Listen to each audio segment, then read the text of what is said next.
প্রিয় শিক্ষার্থী বন্ধুরা, আজকে আমরা আলোচনা করব আমাদের অষ্টম অধ্যায়ের পাঠ্য বইয়ের সৃজনশীল প্রশ্ন নং 1 নিয়ে। তো এখানে আমরা দেখতে পাচ্ছি আমাদের পাঠ্য বইয়ের সৃজনশীল প্রশ্ন নং 1-এ প্রথমে আমরা একটা বিজনেসের নাম দেখতে পাচ্ছি, ঢাকার ইসলামপুরের মেসার্স দেবলীনা বস্ত্রালয়। এখানে বলা হয়েছে তাদের 2017 সালের মে মাসের কয়েকটা লেনদেন এখানে দেওয়া আছে। 1 তারিখে লেনদেনে বলা হয়েছে প্রারম্ভিক নগদ তহবিল 60,000 টাকা, অর্থাৎ এই মে মাসটা শুরু করা হয়েছে প্রারম্ভিক নগদ তহবিল 60,000 টাকা দিয়ে। তারপর মে 4 তারিখে বলা হয়েছে কুমিল্লার তপু ট্রেডার্সের নিকট প্রতি গজ 200 টাকা দরে 150 গজ কাপড় 5% বাট্টায় নগদে বিক্রয় করা হয়। আচ্ছা, এখানে মেইন কথা হচ্ছে তারা নগদে বিক্রি করেছে, বিক্রয় করার সময় ডিসকাউন্ট পেয়েছে এবং এখানে কাপড় বিক্রি করা হয়েছে। প্রত্যেকটা গজ 200 টাকা করে, টোটাল 150 গজ কাপড় বিক্রয় করা হয়েছে। মে মাসের 10 তারিখ বলা হয়েছে পাবনার শাহী বস্ত্র বিতান হতে 10% বাট্টায় কাপড় ক্রয় 80,000 টাকা। আচ্ছা, এখানে যেহেতু বলা হয়েছে পাবনার শাহী বস্ত্র বিতান থেকে, তার মানে আমরা বুঝতে পারছি এই সম্পূর্ণ লেনদেনটা হয়েছে ধারে। যেহেতু এখানে নগদ টাকার কথা বলা হয়নি এবং একটা নাম উল্লেখ করা আছে, তাই আমরা ধরে নিব এটা ধারে বিক্রয় করা হয়েছে। মে 13 সজল ট্রেডার্স থেকে প্রাপ্তি 40,000 টাকা। মে 15 বলছে অগ্রিম দোকান ভাড়া প্রদান করা হয়েছে 30,000 টাকা। মে 20 মালিকের মেয়ের জন্য 2,000 টাকার কাপড় প্রদান করা হয়েছে, অর্থাৎ মালিকের মেয়ের জন্য পাঠিয়ে দেওয়া হয়েছে। সো এটা কিন্তু এক ধরনের উত্তোলন হয় এবং এখানে পণ্য উত্তোলন করা হয়েছে, টাকার কোনো লেনদেন হয়নি। তারপর মে 25 বলা হচ্ছে এপ্রিল মাসের বিদ্যুৎ বিল পরিশোধ 2,500 টাকা। তাহলে এই ছিল আমাদের লেনদেনগুলো। এখন আমরা কতে দেখি, উপযুক্ত তথ্য থেকে অনগদ লেনদেনের সাধারণ জাবেদা দাও। এখান থেকে অনগদ লেনদেন আমরা দুইটা দেখতে পাচ্ছি, অর্থাৎ যেখানে কোনো নগদ টাকার লেনদেন ঘটেনি এরকম লেনদেন সংখ্যা দুইটি। প্রথমটি হলো মে 10 পাবনার শাহী বস্ত্র বিতান থেকে 10% বাট্টায় পণ্য ক্রয় করা হয়েছে, অর্থাৎ এটা ধারে পণ্য ক্রয় করা হয়েছে। ধারে পণ্য ক্রয় করা হলে সেটা কখনোই নগদ হয় না বা নগদান বইয়ের মধ্যেও আমরা সেটাকে অন্তর্ভুক্ত করতে পারি না, তাহলে এটা একটা অনগদ লেনদেন আমরা বলতে পারি। এছাড়াও লাস্টের দিকে আমরা একটা লেনদেন দেখেছি, সেটা হচ্ছে মালিকের মেয়ের জন্য 2,000 টাকার কাপড় প্রদান। এখানে যদি নগদ টাকা প্রদান করা হতো তাহলে আমরা সেটাকে নগদ দান হিসাবের মধ্যে ফেলতে পারতাম বা নগদ লেনদেন বলতে পারতাম, কিন্তু যেহেতু কাপড় প্রদান করা হয়েছে তাই আমরা এটাকে বলতে পারি পণ্য উত্তোলন হিসাবে। এবার বলা হয়েছে এই দুইটা লেনদেনের জন্য সাধারণ জাবেদা দাও। তাহলে সাধারণ জাবেদা প্রথমটির ক্ষেত্রে আসো, সাধারণ জাবেদাটা কি হবে? আমরা দেখতে পাচ্ছি পাবনার শাহী বস্ত্র বিতান থেকে কাপড় ক্রয়। যখন আমরা ধারে কোনো পণ্য ক্রয় করি তখন দুইটা হিসাব তৈরি হয়, একটা হচ্ছে ক্রয় হিসাব, সেটা হয়ে যায় ডেবিট, কারণ এখানে আমাদের ব্যয়ের পরিমাণ বৃদ্ধি পাচ্ছে, তাহলে ক্রয় হিসাব ডেবিট, এবং আরেকটা হবে প্রদেয় হিসাব ক্রেডিট। এখানে প্রদেয় হিসাব বলতে আমরা শাহী বস্ত্র বিতানকে বোঝাচ্ছি, তাহলে প্রদেয় হিসাব আমরা ব্র্যাকেট দিয়ে লিখে দিব শাহী বস্ত্র বিতান হিসাব ক্রেডিট। তাহলে ক্রয় হিসাব ডেবিট এবং প্রদেয় হিসাব ক্রেডিট। যেহেতু বলা হয়েছে 10% বাট্টায়, তার মানে এই 80,000 টাকা থেকে 80,000-এর 10% মাইনাস হবে। 80,000 টাকার 10% হয় 8,000 টাকা, তাহলে 80,000 টাকা থেকে 8,000 টাকা মাইনাস করলে আমরা পাচ্ছি 72,000 টাকা, তাই টাকার অ্যামাউন্টটা হবে 72,000 টাকা। এবার আসো মালিকের মেয়ের জন্য 2,000 টাকার কাপড় প্রদান, তার মানে এখানে পণ্য উত্তোলন করা হয়েছে। পণ্য উত্তোলন করা হলে সেটার জাবেদা আমরা দেই উত্তোলন হিসাব ডেবিট, কারণ এখানে উত্তোলন করা হচ্ছে, উত্তোলন হিসাব ডেবিট এবং ক্রয় হিসাব ক্রেডিট।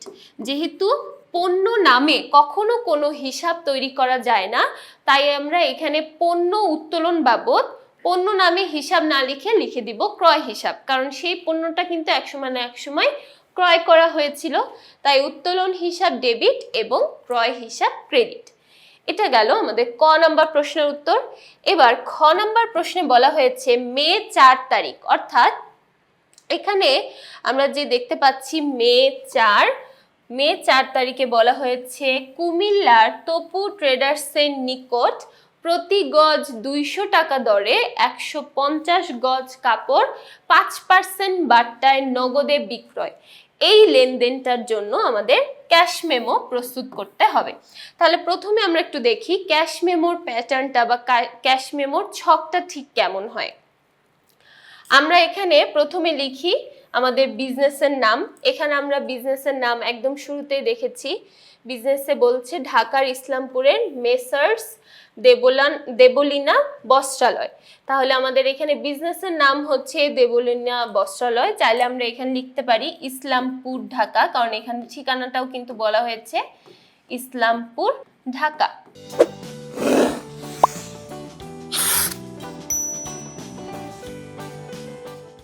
ওকে, এরপর আমরা এখানে যেহেতু ক্যাশ মেমো করতে বলা হয়েছে তাই এই ছক করে, অর্থাৎ এই বক্সটা করে বক্সের মাঝখানে লিখবো ক্যাশ মেমো।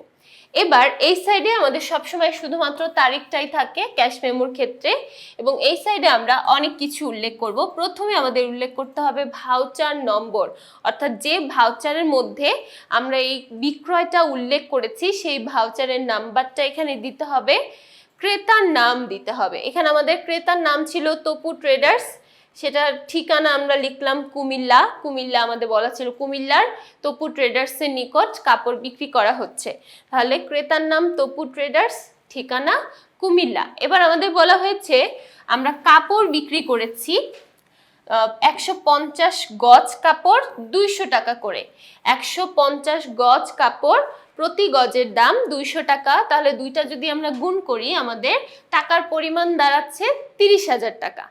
এবার দেখো আমাদের বাট্টার পরিমাণ, কারবারি বাট্টার পরিমাণ বলা হয়েছিল 5%। যখনই আমরা কোনোটার সাথে কোনো বিক্রয় বা ক্রয়ের সাথে কারবারি বাট্টা দেখব, অবশ্যই সেই কারবারি বাট্টা মাইনাস করে ফাইনাল অ্যামাউন্টটাই আমাদের ক্রয় বা বিক্রয় হিসাবে ধরতে হবে। তাহলে এখানে 30,000 থেকে আমরা মাইনাস করছি কারবারি বাট্টার পরিমাণ 1500 টাকা, অর্থাৎ 30,000 টাকার 5%, 30,000-এর 5% দাঁড়ায় 1500 টাকা। তাহলে 30,000 থেকে 1500 টাকা মাইনাস করলে আমরা আমাদের মোট পরিমাণ পাচ্ছি 28,500 টাকা। এবার এই 28,500 টাকা আমাদের কথায় লিখতে হবে, কারণ দেখো অনেক সময় দেখা যায় যে এটা আমরা ইংলিশেও লিখতে পারি, বাংলায়ও লিখতে পারি। অনেক সময় ইংলিশের সংখ্যাগুলো দেখে আমরা বুঝতে পারি না এটা কত সংখ্যা, তাই সেটাকে যদি আমরা কথায় লিখি তাহলে খুব সহজে সেটা আইডেন্টিফাই করা যায় এটা কত টাকার লেনদেন হয়েছে। তাহলে এখানে আমরা লিখব 28,000 টাকা মাত্র। এই মাত্র কথাটা তোমার প্রত্যেকটা লেনদেনের ক্ষেত্রে লিখতে হবে। তুমি যত বড় টাকাই লেখো না কেন তাও কিন্তু এখানে মাত্র কথাটা লিখতে হবে, এবং এটা নিয়ম, প্রত্যেকটা টাকার পরে আমাদের মাত্র লিখতে হয়। এছাড়াও আমাদের ক্যাশ মেমোর মধ্যে দুইটা সিগনেচার থাকবে। তোমরা যদি কখনো ক্যাশ মেমো দেখে থাকো দেখবে যে কিনছে তার সিগনেচারও এখানে বিক্রেতা রাখে, আবার নিজের সিগনেচারও এখানে বিক্রেতা দেয়। টাকা দুইটা সিগনেচারের এক্সচেঞ্জ হতে পারে, জায়গার এক্সচেঞ্জ হতে পারে, কিন্তু দুইটা সিগনেচারই ক্যাশ মেমোতে লিখতে হয়। এটা একটা প্রমাণ স্বরূপ আমরা বলতে পারি, প্রমাণ স্বরূপ এখানে রাখতে হয়। এবং সবার শেষে এটা একটা ফর্মালিটি হিসেবে লেখা হয়েছে বিক্রিত পণ্য ফেরতযোগ্য নয় বা বিক্রিত পণ্য ফেরত নেওয়া হয় না।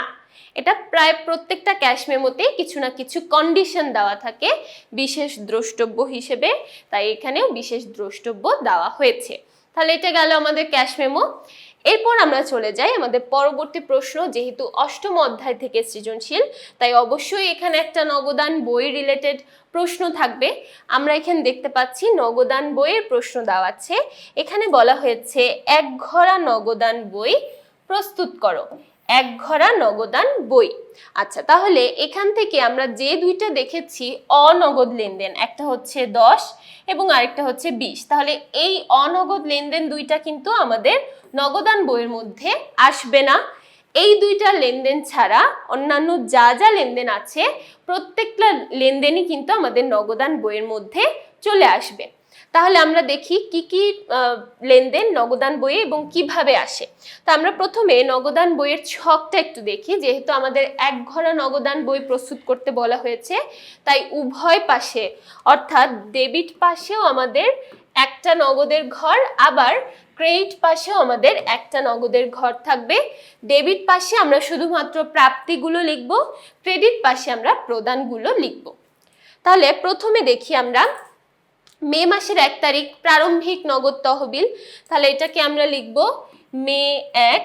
এটাকে আমরা ব্যালেন্স বিডি লিখতে পারি। ব্যালেন্স বিডির পরিমাণ দেওয়া আছে 60,000 টাকা, তাহলে লিখলাম 60,000 টাকা। তারপর পরবর্তী লেনদেনে বলা আছে 4 তারিখ। 4 তারিখের লেনদেনে দেওয়া আছে আমরা নগদে বিক্রি করেছি, মাত্রই কিন্তু আমরা নগদে বিক্রয়ের হিসাবটা করেছি এবং হিসাব করে দেখেছি এখানে 28,000 টাকা আসে। তাহলে আমরা লিখব বিক্রয়, এখানে লিখব মে 4। এখানে নগদে বিক্রয় করা হয়েছে, তাই তপু ট্রেডার্স না লিখলেও হবে, বিক্রয় হিসাব, এবং এখানে আমরা বিক্রয় করেছি 28,500 টাকার। তারপরে 10 তারিখের লেনদেনটা আসবে না। 13 তারিখে দেখতে পাচ্ছি সজল ট্রেডার্স থেকে প্রাপ্তি 40,000 টাকা। তাহলে লিখব মে 13 সজল ট্রেডার্স। যেহেতু সজল ট্রেডার্সের থেকে আমরা টাকা পেয়েছি, তাই সজল ট্রেডার্স টাকা পেয়েছি 40,000 টাকা। ওকে। তারপরে 15 তারিখ বলা হয়েছে অগ্রিম ভাড়া প্রদান। এবার দেখো আমরা ভাড়া প্রদান করছি, তাই মে 15 এবার প্রদান সাইডে চলে যাবে। অগ্রিম ভাড়া প্রদান করেছি, অগ্রিম ভাড়ার পরিমাণ ছিল 30,000 টাকা। ওকে। তারপর আমরা চলে যাই মে 15 গেল, এবার হচ্ছে মে 20 আসবে না, কারণ এটা একটা অনগদ লেনদেন। 20 বাদ দিয়ে আমরা 25 তারিখে চলে যাই। এপ্রিল মাসের বিদ্যুৎ বিল পরিশোধ 2500 টাকা। তাহলে মে 25 বিদ্যুৎ বিল পরিশোধ করলাম 2500 টাকা। ওকে। তাহলে সবগুলো লেনদেন আমরা নিয়ে আসলাম। এবার আমরা দেখেই বুঝতে পারছি এই সাইডটাই বড়, এবং এক ঘরা নগদান বইয়ে সবসময় ডেবিট পাশটাই বড় থাকে। যে পাশটা বড় আমরা প্রথমে সেই পাশটা নিয়ে আসব। তাহলে দেখো এখানে আমরা পাচ্ছি 1,28,500 টাকা টোটাল ব্যালেন্স। এই ব্যালেন্সটাই আমরা এখানেও বসাবো, 1,28,500 টাকা বসালাম। এবার এই 1,28,500 টাকা থেকে আমরা একে একে এই যে ক্রেডিট সাইডের ব্যালেন্সগুলো মাইনাস করব। তাহলে এই ক্রেডিট সাইডের ব্যালেন্সগুলো মাইনাস করলে আমরা এখানে যেটা পাবো মে 30 ব্যালেন্স সিডির পরিমাণ তাহলে আমরা পাবো হচ্ছে 96,000 টাকা। অর্থাৎ এই 1,28,500 থেকে 30,000 এবং 2500 মাইনাস করলে আমরা পাচ্ছি 96,000 টাকা। এই 96,000 টাকায় কিন্তু জুন মাসের 1 তারিখে আমাদের ব্যালেন্স বিডি হিসেবে লিখতে হবে এই ডেবিট পাশে, কারণ এটা ডেবিট পাশের ব্যালেন্স। তাহলে কখনোই আমরা এই 96,000 টাকার নিচে ব্যালেন্স দিব না, অর্থাৎ এটা ক্লোজ করা যাবে না। এটা হচ্ছে আমাদের বছরের শুরুর একটা হিসাব, তাই এটাকে আমরা নর্মালি লিখব। তবে যেটা ক্লোজ করছি সেটাকে অবশ্যই ব্যালেন্স আকারে লিখব। তাহলে দেখো এই ছিল আমাদের এক ঘরা নগদান বই। আমরা প্রথমে দেখলাম ক্যাশ মেমো এবং তারপর কিভাবে এক ঘরা নগদান বই প্রস্তুত করা যায় সেরকম একটি সৃজনশীল প্রশ্ন আমরা সলভ করলাম। আশা করছি পুরো নগদান বই এবং পুরো সৃজনশীল প্রশ্নটাই সবাই খুব ভালোভাবে বুঝতে পেরেছো। পরবর্তী পর্বগুলো দেখার জন্য সবাইকে আমন্ত্রণ জানিয়ে আজকে এখানেই শেষ করছি। সবাইকে ধন্যবাদ।